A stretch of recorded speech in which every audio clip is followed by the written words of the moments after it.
ce qu'on fait. Donc, bienvenue à notre deuxième BBR pour ce soir. Le prochain, dans le fond, il va avoir lieu encore dans un mois. Puis notre plan pour le futur, c'est justement qu'on fasse un BBR par mois sur une base régulière. D'ici à ce que l'on voit, est-ce que ça vaudrait la peine de se réunir peut-être 2 fois par mois pour en continuer la réflexion et l'approfondir sur une base plus régulière. Et puis, dans le fond, voici donc le deuxième BBR. Je vais laisser Sonny un petit peu vous dire comment ça va se passer pour ce soir. Oui, bien, salut tout le monde. Donc, habituellement, comment on fonctionne, c'est qu'il y a 2 grandes parties au BBR. La première, c'est une présentation de 30 minutes environ de moi et Nick sur un sujet varié. Aujourd'hui, c'est « Est-ce que Dieu est une invention humaine ?» Et la deuxième partie, c'est une discussion interactive avec vous qui êtes là. Et puis, donc c'est ça, on va faire une interlude cette fois-ci entre les deux.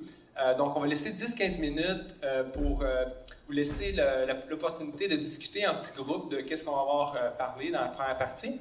Puis, il y a aussi des feuilles avec des crayons sur les tables. Donc, vous pouvez prendre des notes, déjà écrire vos questions alors qu'elles émergent quand on discute au début.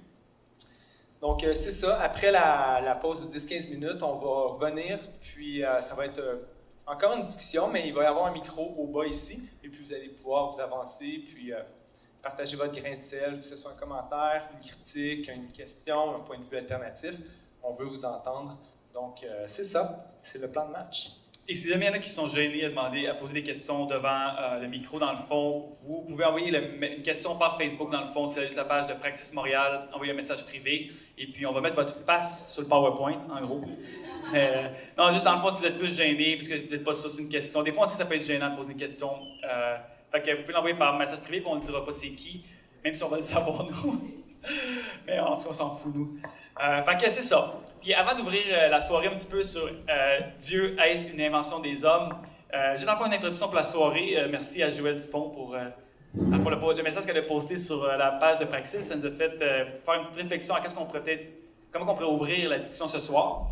Et une des choses, je pense, qui est importante avec la foi est toute quête de vérité. Parce que en tant que chrétien, je me présente en by the way, moi c'est Nicolas Morin, je sais pas s'ils ne me connaissent pas. Mais pour la foi, dans la foi chrétienne, on croit que dans le fond, quand on a foi en Dieu, c'est parce qu'on recherche la vérité et que cette vérité-là serait dans le Dieu du christianisme. Et puis, je pense qu'on est tous un petit peu en quête de vérité. Même quelqu'un qui ne croit pas en Dieu, si vous ne croyez pas en Dieu ici, vous êtes plus ou moins sûr. En quelque part, si vous ne croyez pas en Dieu, c'est parce que vous pensez que la vérité, c'est que Dieu n'existe pas. D'une certaine façon, peu importe qu'on soit en désaccord, on est tous un petit peu en quête de vérité. Et au niveau de la foi, je pense qu'une des choses qui est bien importante, c'est de ne jamais prendre pour acquis ce qu'on entend, ou ce qu'on nous dit, ou ce qu'on nous enseigne, surtout en tant que chrétien. Parce que ça peut arriver des fois en tant que croyant, pour quelque raison, qu'on va juste accepter ce qu'on nous dit, sans nous avoir des fois remettre en question notre foi ou ce qu'on nous enseigne. Et des fois, ça peut arriver parce que les remises en question, ça crée certaines incertitudes qui déstabilisent un petit peu notre foi. Mais si nous sommes vraiment dans une quête de la vérité, je crois qu'on devrait toujours être ouvert à la possibilité que, dans le fond, on va laisser les évidences nous guider. Et si, dans le fond, les évidences nous guident à ce que Dieu n'existe pas et que c'est une invention des hommes, par exemple, eh bien, voilà, il faudra faire face avec ça. Mais si la vérité, ça pourrait peut-être que Dieu existe, eh bien, vice-versa, il faut vraiment être ouvert à laisser vraiment les évidences nous guider et ouvert dans notre quête de vérité à vraiment être ouvert aux diverses possibilités. Et c'est une des raisons pourquoi on fait les BBR, parce qu'on croit vraiment que dans le fond, en tant que chrétien, le christianisme, on peut le remettre en question, on peut le remettre en doute.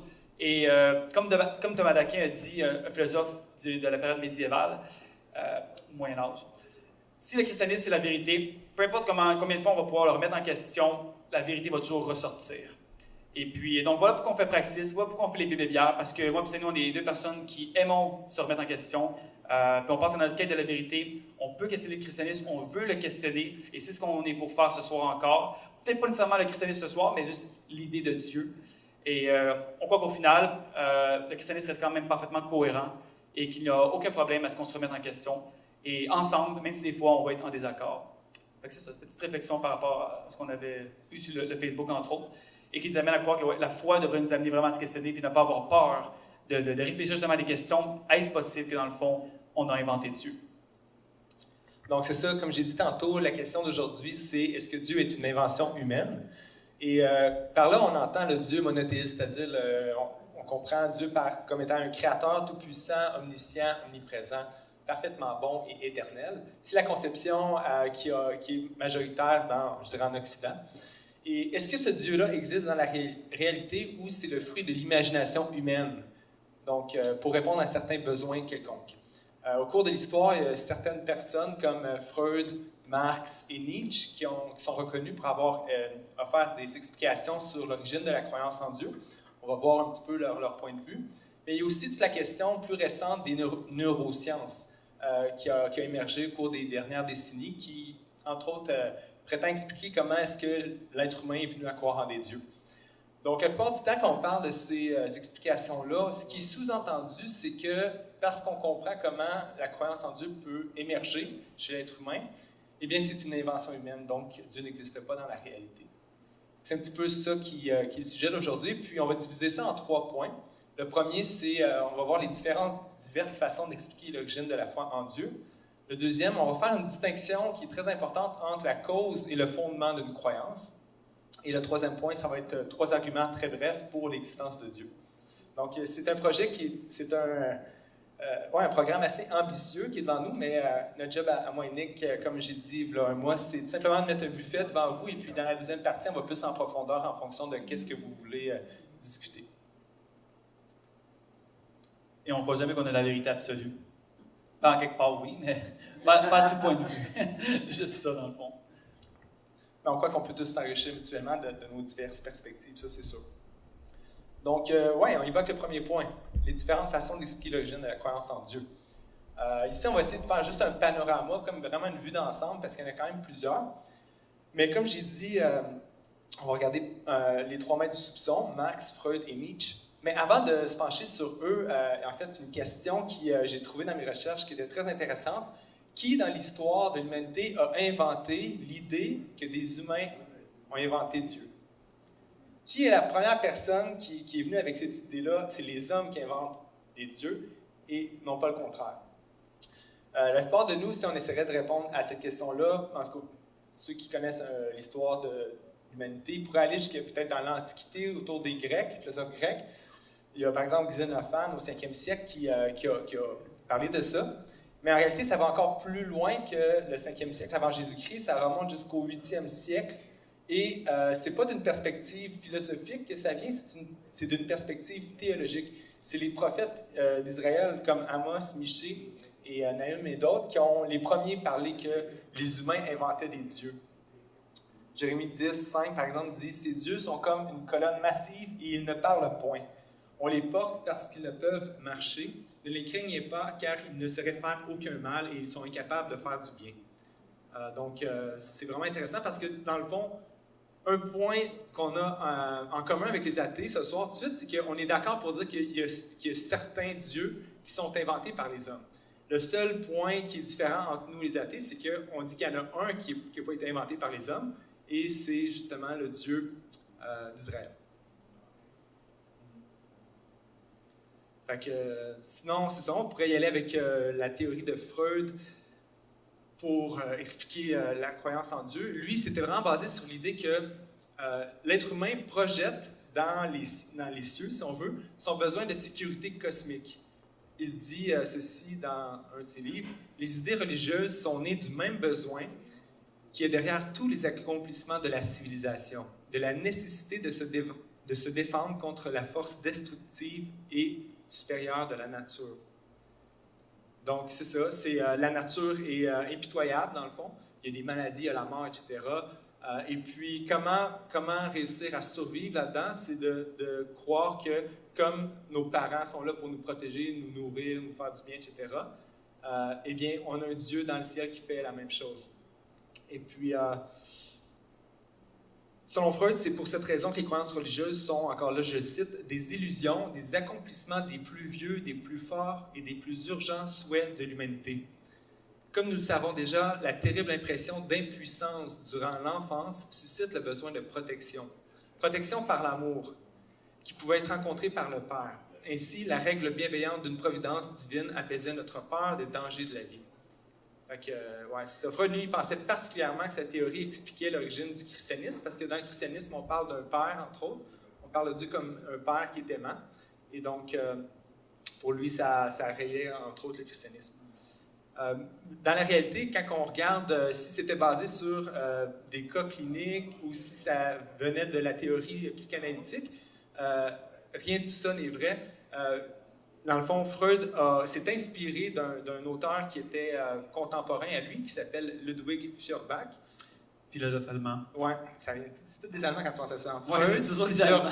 Marx, en théologie et la philosophie, on dirait que les Allemands là-dessus, ils sont... ils l'ont. Mais, ouais, donc c'est ça, Feuerbach qui disait des choses comme « Ce qui manque aux êtres humains, que cela soit articulé de sorte que ça soit conscient ou que cela soit un besoin inconscient, devient leur Dieu. » Donc notre besoin le plus fondamental, c'est notre Dieu. L'homme projette sa nature dans le monde à l'extérieur de lui avant de le trouver en lui-même. Vivre dans des images de rêves projetés est l'essence de la religion. Donc, ouais. Dans le fond, pour Feuerbach, c'était vraiment la personne de Jésus-Christ était la réflexion des aspirations les plus profondes de l'homme. Et puis, sans tout de suite réfuter, on peut quand même se demander, avec Freud, avec Feuerbach, si on accuse le croyant de construire une croyance pour satisfaire ses désirs, qu'en est-il des autres visions du monde? Qu'en est-il aussi de l'athéisme? Est-ce que nous pourrions autant dire que c'est le fruit, dans le fond, d'une construction humaine pour satisfaire ses désirs? C'est une petite question déjà qui a été levée assez rapidement. Oui. Donc, dans le fond, déjà, on peut voir que la théorie de Freud peut être inversée sur lui-même, dans le sens que si on projette dans le ciel notre rapport à notre Père, eh bien, on pourrait aussi dire que l'athéisme, ça provient d'une mauvaise relation avec son Père, qui, dans le fond, parce que justement, ce qui est communiqué au travers de la figure paternelle, c'est négatif, l'athée veut éliminer, dans le fond, la figure de Dieu parce que ça représente une figure paternelle. Bref, déjà, on voit qu'avec les explications psychologiques, c'est un couteau à deux tranchants. Les athées peuvent l'employer contre les croyants, mais les croyants peuvent l'employer aussi contre les athées. Donc, il y a un problème déjà au niveau de la réflexivité, si on veut. Là. C'est de part et d'autre, ça marche. Sinon, il y a Karl Marx. Lui, il fait plutôt une lecture sociologique et économique. Pour lui, la religion, c'est l'opium du peuple, dans le sens que c'est la drogue des classes sociales basses qui vivent dans la misère. Il voit la religion comme une forme de protestation des classes travaillantes contre leurs conditions économiques et leur exploitation. Une citation là, qui vient de son livre Critique de la philosophie du droit d'Hegel, de Hegel. Il dit ceci: « La souffrance religieuse est à la fois et en même temps l'expression d'une réelle souffrance et une protestation contre celle-ci. La religion est le soupir de la créature opprimée, le cœur d'un monde sans cœur et l'âme d'une condition sans âme. C'est l'opium du peuple. » Ce qui est intéressant par exemple, avec Marx, c'est qu'en partie, son système va avoir été bâti quand même sur les évangiles. En quel sens? Au niveau de son système, au niveau de la société, au niveau du bien-être, de l'apport au bien-être envers les pauvres, à ce qu'on devrait aspirer en tant que société au niveau du marxisme. Il va avoir énormément étudié les évangiles pour s'inspirer, dans le fond, du bien-être qu'on devrait rechercher en tant que société. Et puis, en fond, à l'époque, c'est normal pour beaucoup de faire la théologie avant même la philosophie ou toutes sortes d'autres. Ouais. Ce qui est intéressant en creusant un petit peu la pensée de Marx, c'est pour lui, il fait vraiment une association entre la souffrance liée aux injustices socio-économiques et la religion. Ce qui cause la religion, c'est le besoin d'espérance d'une vie meilleure qui vient à cause que tu es dans la misère, dans le fond, tu es dans la misère socio-économique. Donc, pour lui, le problème, c'est si tu enrayes les injustices socio-économiques, tu vas enrayer la religion. Et puis, c'est comme une façon de régler le...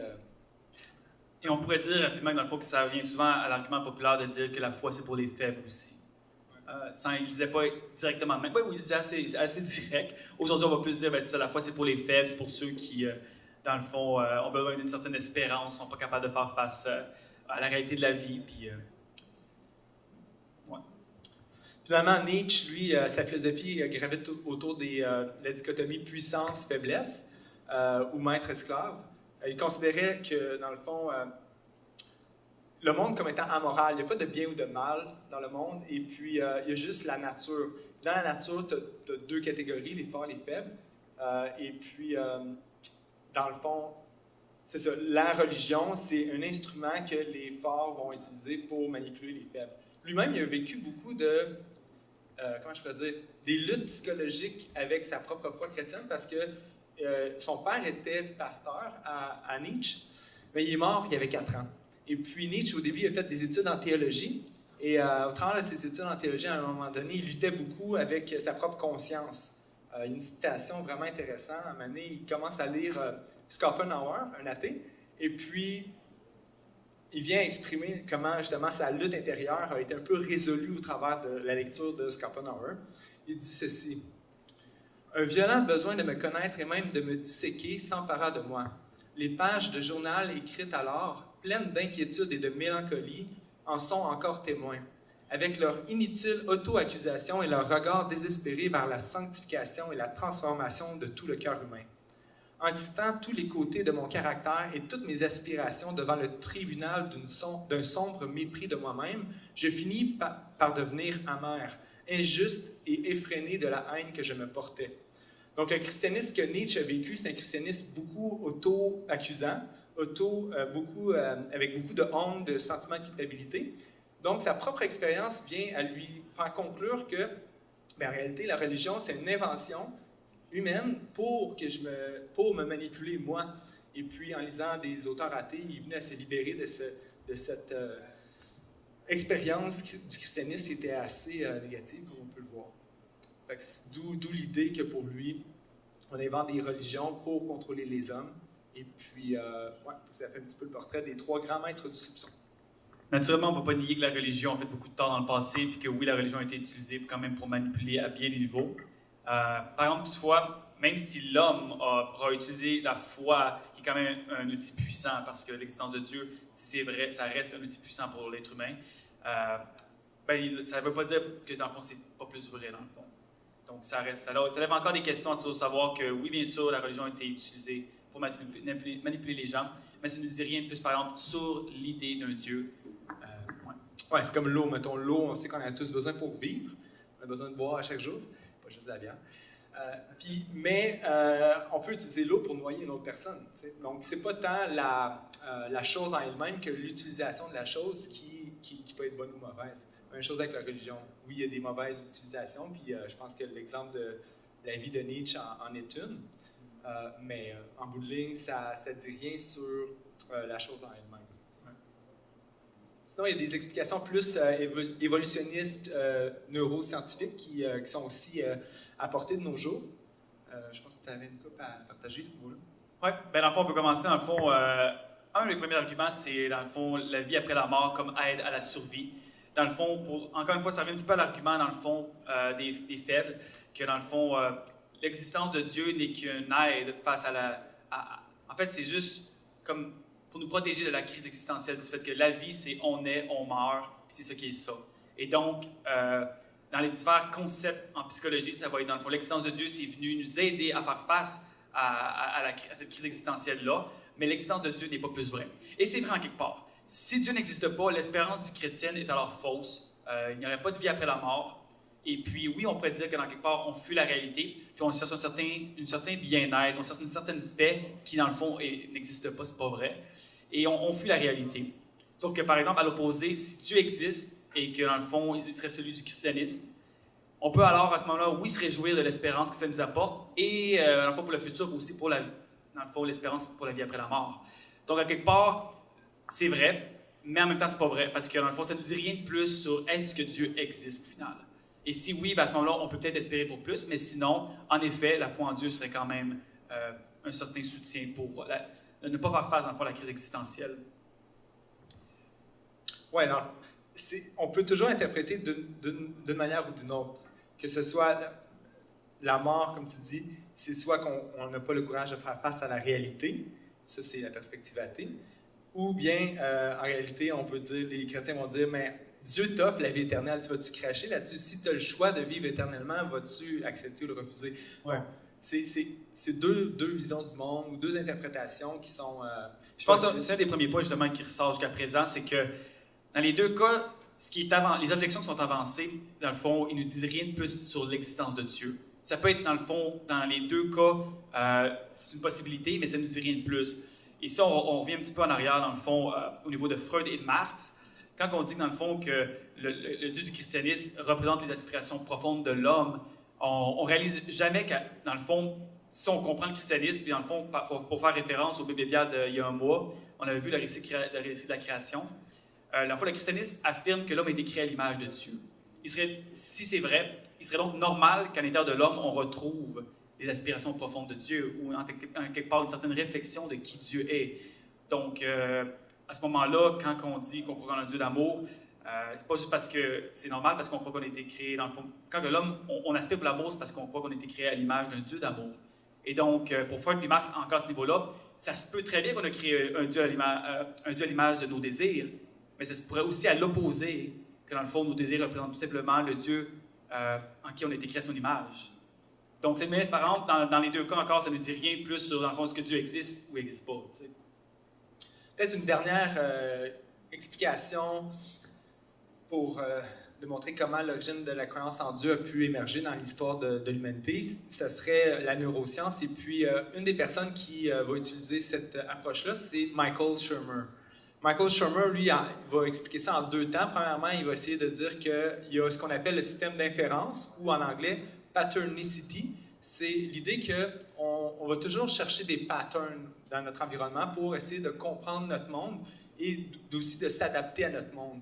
Un des exemples de ça, c'est une expérience de Skinner qui a été faite. C'est qu'il y avait un oiseau qui était mis dans une boîte et il y avait deux trous à la hauteur de son bec. Et il y avait comme aussi un plus gros trou un peu plus bas.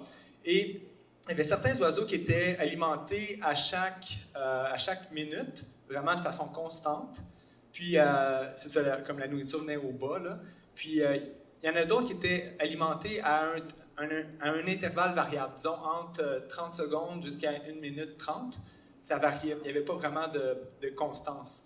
Et puis, ce qui a été observé, c'est que les premiers, ceux qui étaient vraiment alimentés de façon constante, ils savaient à quoi s'attendre, tandis que les deuxièmes essayaient de trouver un pattern qui allait faire en sorte que la nourriture allait venir. Donc, si entre la première fois qu'il avait été nourri et la deuxième, l'oiseau tournait sur lui-même, faisait un 360, il allait répéter la même chose par la suite pour être nourri encore. Il allait commencer à faire tout le temps ça, pensant que c'est en tournant sur lui-même que la nourriture va finir par arriver. Ça, c'est l'origine, entre autres, du système d'inférence. On cherche des explications dans notre monde tout le temps. Et la deuxième chose, ça serait on appelle ça le système de détection d'agents. On a parfois la tendance d'attribuer aux patterns qu'on trouve dans la nature des intentions. Donc, si je me promène dans la forêt le soir, quand il fait noir, on va avoir déjà le sentiment qu'on n'est pas seul, comme si on va être plus sur nos gardes à savoir est-ce qu'il y a quelqu'un qui est là. T'sais? Et là, dès qu'on entend un bruit, on va se méfier encore plus, on va dire est-ce que c'est quelqu'un qui veut du mal, est-ce que c'est un animal, est-ce que c'est le diable, etc. Donc, on attribue des agents à des patterns qu'on trouve. Puis ça vise la survie, ça vise la protection de soi. Et puis, ce qui est démontré, c'est que souvent, nos patterns sont, quand on va inférer des agents, on peut se tromper, mais c'est pas grave parce que mieux vaut se tromper 9 fois sur 10, puis que la 10e fois, tu avais raison, puis tu étais vraiment protégé, disons, contre un ours qui était dans la forêt et puis qui s'en allait sur toi. Dans le même type de système d'inférence, il y a Pascal Boyer qui a écrit un livre, un anthropologue, et l'homme qui créera les dieux, qui, au niveau du système d'inférence, il voit comme justement le processus par lequel l'homme attribue, dans le fond, des catégories ontologiques à ce qui l'entoure, dans le fond. Dans le fond, l'homme cherche des explications et les concepts vont être assimilés de façon différente. Et des concepts sont un petit peu plus importants que d'autres concepts. Et puisque le concept de Dieu est important pour l'homme et sa survie, justement face à la crise existentielle, par exemple, à ce moment-là, le concept de Dieu, c'est normal, dans le fond, qu'on y croit, puis que c'est quelque chose de bien répandu parce que c'est un concept qui est reconnu comme important pour la survie de l'homme. Il y a quand même quelques bémols à dire par rapport à ce type de théorie-là qu'on va pouvoir voir bientôt. Puis au niveau de l'activité neurologique, il y a aussi Andrew Newberg qui est quand même assez neutre dans son approche. Mais au niveau de la neuroscience, qu'est-ce qu'ils explorent? C'est la question, est-ce que Dieu a créé notre pensée ou est-ce notre pensée qui a créé Dieu? Un petit peu comme aussi Pascal Boyer. Et dans le fond, on va retrouver deux grandes conclusions dans la plupart des avancées au niveau de la neuroscience. Il y en a qui vont dire que selon notre activité cérébrale, il existe une réalité transcendante autour de nous, une certaine réalité spirituelle, et donc on pourrait parler d'une réalité telle que Dieu aussi. Et là, on va souvent voir aussi beaucoup de livres sur le New Age, le mouvement New Age à ce niveau-là, comme qu'on est Dieu nous-mêmes, on est connecté à cette réalité-là. À l'opposé, au contraire, il y en a qui vont dire que dans le fond, non. Dieu, c'est juste une illusion de notre conscience, c'est juste notre interaction neurologique qui s'amuse, puis qui crée ce qu'on croit être Dieu, mais ça n'existe pas. Je pense que ça fait un peu le tour sur les différentes perspectives qu'il y a pour expliquer l'origine de la croyance en Dieu. Maintenant, on va regarder un deuxième point qui est la question de plutôt la distinction entre la cause et le fondement d'une croyance. Toutes ces théories-là sont super intéressantes, mais il y a un problème, c'est qu'on ne peut jamais partir de ces théories-là pour invalider l'existence de Dieu. Ce serait faire, dans le fond, un faux pas logique de penser ça. Peut-être on pourrait aller à l'autre diapo. Il y a un tableau qui explique ça. Ça vient de Michael Poole dans son livre « Exploring Science and Belief ». Ce qu'il dit, c'est qu'il y a trois types de recherches qui peuvent être faites. Il faut les distinguer les unes des autres. La première, c'est, dans le fond, le premier type de recherche, ça vise à répondre à la question « Que croient les gens? » Puis là, des chercheurs font des sondages, étudient les religions. Et l'objectif de ça, c'est de vraiment comprendre le contenu de la croyance. Par exemple, il y a un mois, on a parlé d'un sondage qui avait été fait au Canada, au Québec en fait. Il y avait 36% des personnes qui étaient créationnistes, terre jeune, c'est-à-dire qui croyaient que Dieu avait créé en 6 jours de 24 heures. Et ça, c'est la première ligne. La deuxième, c'est qu'est-ce qui a amené les gens à croire? Et là, c'est les psychologues, les sociologues, les anthropologues qui examinent les facteurs qui encouragent ou découragent les gens de croire. Et là, l'objectif de ça, c'est de comprendre les causes de la croyance. Mais on ne peut jamais passer de cette ligne-là à la dernière. La dernière vise à répondre à la question, est-ce que leurs croyances sont vraies? Les philosophes, les théologiens et les historiens examinent les diverses révélations et affirmations religieuses. Et là, on parle du fondement de la croyance. Le problème, c'est que quand on est dans la ligne du milieu, on est au niveau de la subjectivité. On est au niveau de c'est quoi qui affecte les gens sur le plan psychosocial, qui les amène à croire en quelque chose. Mais ça, c'est complètement déconnecté de la question de l'existence de Dieu, parce que Dieu existait si Dieu existe, il existait bien avant que les êtres humains arrivent sur la scène. Il existait à l'époque des dinosaures, il existait avant la formation de la Terre, il existait avant même la formation de l'univers. Donc, on ne peut pas juste pointer des facteurs humains pour essayer d'invalider l'existence de Dieu. Ce serait commettre le sophisme génétique. Le sophisme génétique, ça fait partie de la catégorie des sophismes ad hominem, qui dans le fond, le sophisme ad hominem, c'est essayer de pointer vers une caractéristique d'une personne pour invalider la conclusion ou les affirmations de la personne. Et le sophisme génétique, ça, c'est comme une sous-catégorie du sophisme ad hominem. Et puis, ça stipule qu'on ne peut pas pointer vers la façon qu'une personne est venue à une conclusion pour invalider sa conclusion. Donc, autrement dit, si j'avais un dilemme aujourd'hui, est-ce que la Terre est sphérique ou la Terre, elle est plate? Puis pour régler mon dilemme, je ferais, OK, je vais faire pile ou face, puis je vais régler comme ça, là, je vais savoir une fois pour toutes. Et là, je fais pile ou face, j'arrive à pile, elle est sphérique. Et là, comme je suis certain que la Terre est sphérique, finalement. Quelqu'un pourrait me dire, bien, ta manière que tu es parvenu à ta conclusion, elle est complètement mauvaise. Mais ça n'empêche pas que la conclusion, elle est bonne quand même. T'sais. Dans le fond, c'est que le problème avec beaucoup de ces théories-là, puis là, on va rentrer dans le fond, le problème des théories, de ces théories-là, c'est qu'elles présupposent que, parce qu'on peut comprendre comment l'être humain assimile son expérience du sensible, Dieu n'existe pas. Donc, puisqu'on comprend que, dans le fond, l'homme donne des explications aux événements qui l'entourent, bien, l'événement, mettons, du Big Bang, l'événement de notre existence, c'est pas vrai, dans le fond, que Dieu existe, parce que même si on lui donne cette explication-là. C'est comme de dire, mettons, que si Sonny me donnerait une tape en arrière de la tête, puis là, je l'aurais pas vu, dans le fond, peut-être que je me dirais que j'ai reçu une roche, et peut-être aussi que je me dirais, l'explication la plus probable, c'est probablement que Sonny m'a donné une claque en arrière de la tête, parce que je sais qu'il est en arrière de moi. Mais selon, c'était tenté, selon, mettons, le système d'inférence et l'opinion de Pascal Boyer ou de couple d'autres, parce que je cherche à donner une explication, cette explication-là est fausse. Mais ça, on ne sait pas là, si c'est vrai ou non. Fait qu'on ne peut pas présupposer que l'explication est fausse parce que l'homme cherche des explications. Puis si c'est le cas, on pourrait appliquer ça même à la théorie, dans le fond, présente, que qu'est-ce qu'il y en est dans le fond de l'explication que l'homme cherche des explications est autant fausse parce qu'on cherche une explication pour justifier les explications. Je ne sais pas si j'en ai perdu une couple, mais ça devient circulaire assez vite, puis ça ne fonctionne plus en quelque part. On fait un saut de trop, là. Ouais, par exemple, on prend les neurosciences, puis on démontre que croire en Dieu vient stimuler, vient faire dégager de la dopamine, puis ça vient apporter un sentiment de bonheur, etc. Et que ça c'est la raison pour laquelle on croit en Dieu. Eh bien, on pourrait aussi démontrer que les athées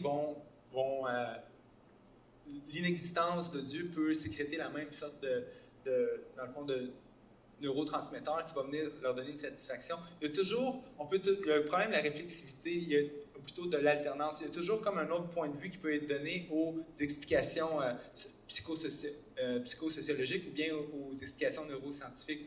Fait que tu peux jamais te baser là-dessus pour inférer des choses qui sont complètement indépendantes de l'être humain, à savoir Dieu ou peu importe la Terre, est-ce qu'elle est sphérique ou quoi. Ouais, c'est ça.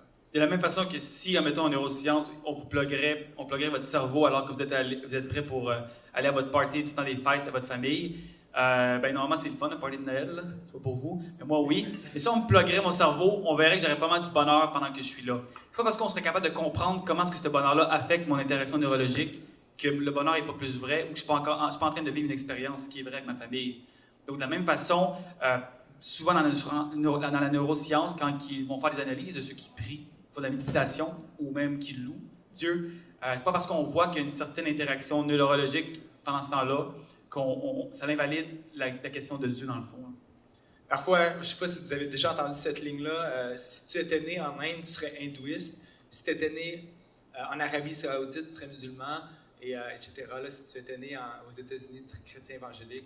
Et puis, dans le fond, tes croyances sont vraiment juste le fruit de l'environnement social où tu as grandi. Et puis, si le but de ça, c'est vraiment juste de dire qu'il ne faut pas adhérer nécessairement au point de vue majoritaire dans lequel on grandit, c'est valide comme point. Mais si on suggère par là que le christianisme est faux simplement à cause de la relativité de notre lieu de naissance, bien ça ne marcherait pas. Il faut vraiment chercher à adresser la question de l'existence de Dieu de façon indépendante aux humains. Est-ce que, par exemple, on peut expliquer l'origine de l'univers sans Dieu? Est-ce qu'on peut expliquer l'arrangement extrêmement précis de l'univers sans Dieu? Est-ce que d'autres phénomènes comme ça? Est-ce qu'on peut tout expliquer sans Dieu?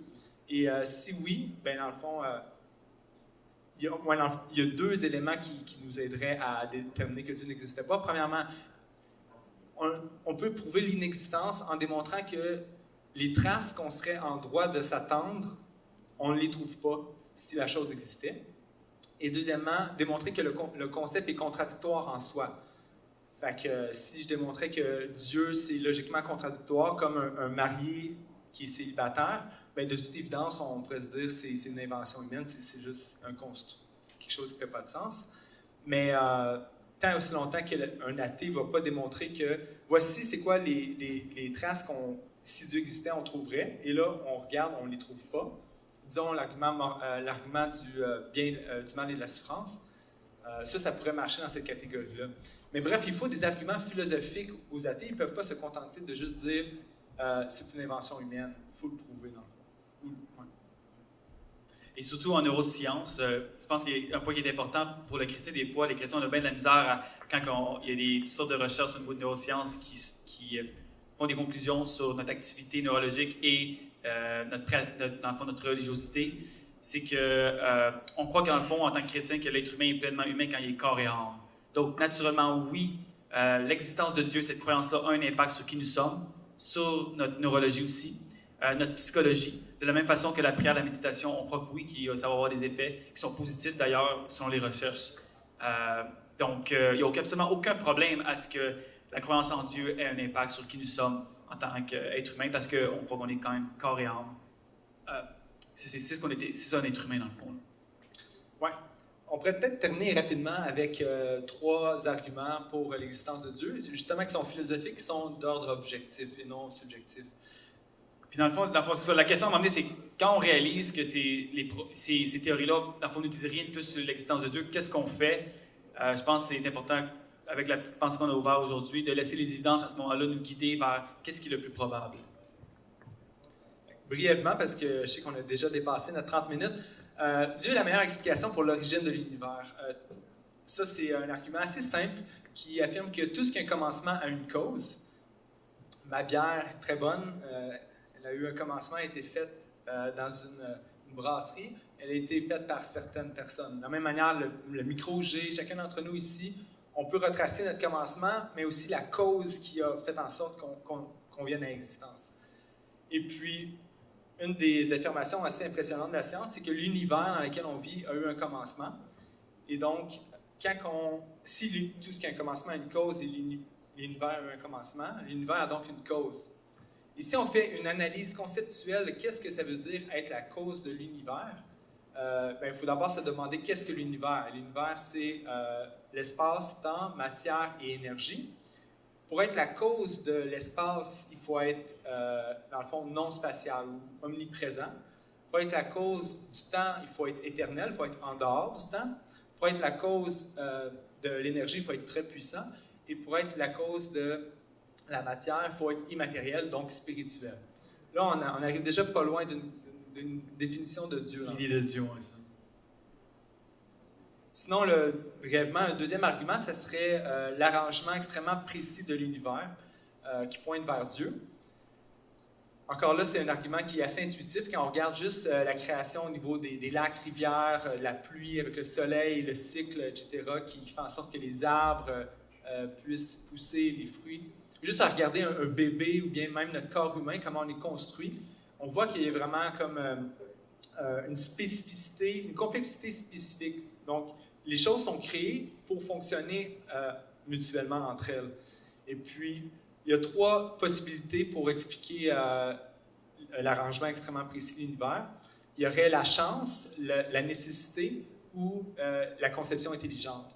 Et quand on regarde, par exemple, même les données que les scientifiques nous donnent concernant l'univers, pour qu'elle puisse même être propice à ce que la vie émerge, il faut avoir des conditions infiniment précises.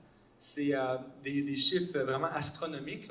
Il faut que les constantes et les quantités mises dans les lois, les lois physiques soient vraiment, vraiment précises. Par exemple, la constante gravitationnelle, c'est 6,673 fois 10 à la moins 11. Il paraît que si on change ce chiffre-là de 1 sur 10 à la 60, donc c'est vraiment là, imaginez un chiffre de 0,0060 comme ça. Et là, à la fin, il y a un 1. Si on change le 1 après les 60 zéros de décimale, on ne peut pas avoir d'univers où la vie est possible parce que soit la gravité serait trop grande et donc la matière ne pourrait pas se revenir ensemble pour former des planètes, ou elle serait trop petite, donc alors que le Big Bang serait en train de grandir, il reviendrait complètement tout de suite sur lui et puis il ne pourrait pas y avoir encore là de formation de planètes. Donc ça, c'est juste un exemple pour dire, est-ce que toutes les constantes comme ça, c'est par chance? Pour donner une illustration à ça, c'est comme si on gagnerait la loterie, non pas seulement une fois, ni deux, ni trois, mais comme des dizaines et des dizaines de fois. Donc, à ce moment-ci, on commence à se dire que c'est pas la chance ni la nécessité qui fait en sorte qu'on vit dans un univers viable, mais c'est bien le fruit d'une conception intelligente. Je pense qu'on va s'arrêter ici. Ça fait quand même... Il y a l'argument moral, mais au pire, si jamais vous voulez y toucher, on reviendra dans la deuxième partie. En fait, la conclusion, c'est que au niveau de cette théorie-là, il n'y a rien qui nous indique de plus sur l'existence de Dieu. Donc, l'important, c'est de dire vraiment de questionner l'existence de Dieu, puis quel argument nous avons pour sa probabilité. Et à ce niveau-là, je pense qu'on a des bons arguments, comme l'argument cosmologique, l'argument moral, l'argument de la vie, l'argument du fine-tuning, qui est l'arrangement de l'univers, qui vraiment ouvre la porte vers une existence d'un être tel que Dieu, qui ensuite peut ouvrir la porte peut-être vers, si un Dieu existe, quel serait ce Dieu? Et peut-être que ce serait celui du christianisme. Mais là, bien sûr, on n'a pas le temps d'observer toute la question du christianisme. Donc, si vous avez des questions, écrivez-les sur les papiers, réfléchissez. On va prendre un 10 minutes de break. Dans 10 minutes, on va ouvrir le micro. Puis si vous avez des questions, vous voulez on va pousser la discussion un petit peu plus loin pour une vingtaine, trentaine de minutes. Puis après, on va aussi encore être là pour chiller, avoir du temps si ça vous tente de parler avec nous. Puis c'est ça. All right.